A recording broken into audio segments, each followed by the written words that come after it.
వాహన్ సారథి portals మొరాయిస్తున్నాయి. సాంకేతిక సమస్యలతో వాహనదారులు ఇబ్బంది పడుతున్నారు. డ్రైవింగ్, పర్మనెంట్ లైసెన్స్, ఫిట్నెస్ సర్టిఫికెట్ల కోసం అందుబాటులోకి వచ్చిన పోర్టల్స్ ఎర్రర్, సర్వర్ డౌన్ అయ్యాయి. 2 రోజుల్లో సమస్యలు పరిష్కారం అవుతాయంటున్నారు అధికారులు.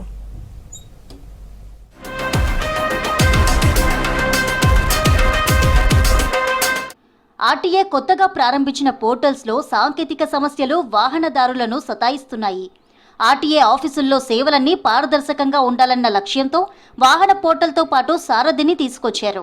డ్రైవింగ్, పర్మనెంట్ లైసెన్స్ కోసం సారథి, వాహనాల రిజిస్ట్రేషన్లు, లైసెన్స్ రెన్యూవల్, ఫిట్నెస్ సర్టిఫికెట్ల జారీ కోసం వాహన్ను అందుబాటులోకి తెచ్చారు. అయితే టెక్నికల్ ఇష్యూస్తో పోర్టల్స్లో ఎర్రర్ అని, సర్వర్ డౌన్ అని వస్తోంది. కేంద్ర ప్రభుత్వ ఆధీనంలోని నేషనల్ ఇన్ఫర్మేషన్ కేంద్రంతో ఆర్టీఏ ఈ సేవలను నిర్వహిస్తుండగా కొద్ది రోజులుగా సాంకేతిక సమస్యలు తలెత్తుతున్నాయి. ఇంతకుముందు ఆర్టీఏ ఆఫీసుల్లోనే ఆన్లైన్ సేవలతో పాటు క్యాష్ పేమెంట్ అందుబాటులో ఉండేది.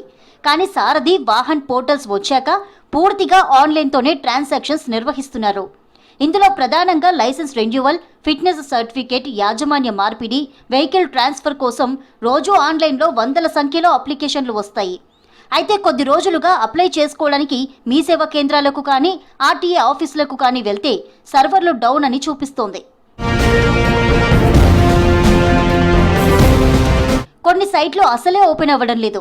ఒకవేళ ఓపెన్ అయి క్యాష్ పేమెంట్ చేస్తే మధ్యలోనే ఆగిపోయి ఎర్రర్ వస్తోంది. దీంతో ఆఫ్లైన్లో క్యాష్ పేమెంట్ చేద్దామని ఆఫీసులకు వెళ్లినా తీసుకోవడం లేదని తెలంగాణ ఆటో సంఘాల జేఏసీ నేతలు అంటున్నారు.